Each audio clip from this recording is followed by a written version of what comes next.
आवाज काही येत नाही ना, आवाज चांगला येतोय. हे संदीप सिंगजी आणि हरप्रीत सिंगजी ही माणसं जे आहेत हे पंजाबच्या प्रवासी आहेत. ते आपल्याला हिंदीमध्ये बोलणार. तर कृपया माझी विनंती, डेअरीचा चेअरमन, दूध उत्पादक आहे बघा, मी बोलतोय पण हे पण फोनवरच बोलतोय. एक दोन तीन चार पाच वेळा माझं पण कसं आहे की फोन आपण रोजच वापरतो.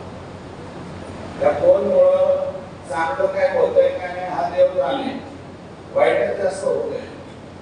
माझं मत असं आहे की हा एक तास दोन तासाचा 1.5 तासाचा कार्यक्रम, फार मोठा कार्यक्रम वगैरे नाही, पण किमान समाजातल्या आपल्या सगळ्या लोकांना आणि तरुणांची संख्या बरोबर दिसते.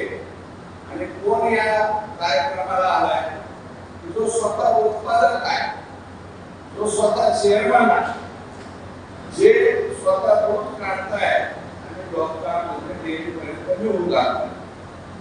तर माझी विनंती अशी आहे की कोणी सगळ्यांनी आपापले मोबाईल जरा सायलेंट करून ठेवा आणि एवढ्या तास 1.5 तासामध्ये तुम्हाला जर देशाचे पंतप्रधानांचा फोन आला तर तो घ्या, नंतर द्रौपदी मुर्मू मॅडम यांचा जर फोन आला तर तो एक घ्या, आणि तिसरा राज्याच्या मुख्यमंत्र्यांचा आला तर तेवढा एक घ्या.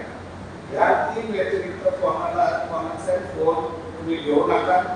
थोडस ते हिंदीमध्ये बोलताय, त्यांची भाषा तुम्हाला काही कळणार नाही, तर मी नंतर थोडस रिपीट करेन. त्यांचं जे बोलणं आहे ते मी थोडस जे काही समजलं नाही ते शॉर्ट मध्ये तुम्हाला सांगेल. परंतु ही माणसं अशी आहे की 2015 पासून आतापर्यंत म्हणजे 11-12 वर्ष या लोकांनी दुधाच्या व्यवसायामध्ये घातले.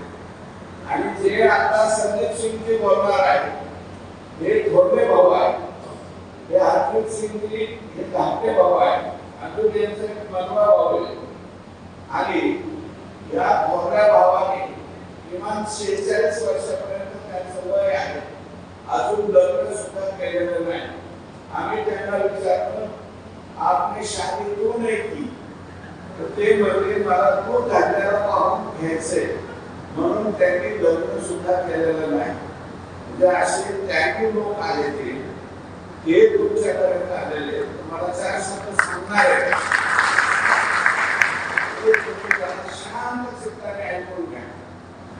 कुठंतरी बायकोचा फोन आला म्हणून उचलला, का ग, अरे रोज फोन काय असतो का ग, काय चाललंय, येणारी काय आलं, याच्या पलीकडे मला आपण माणसं फोन नसतो. ज्यांची नवीन लग्न झालेले असतील त्यांचं जरी आलं त्यांना म्हणावं थांब जरा मी कामात आहे, नंतर सांगा 1.5 तासाने जरा फार कामात होतो.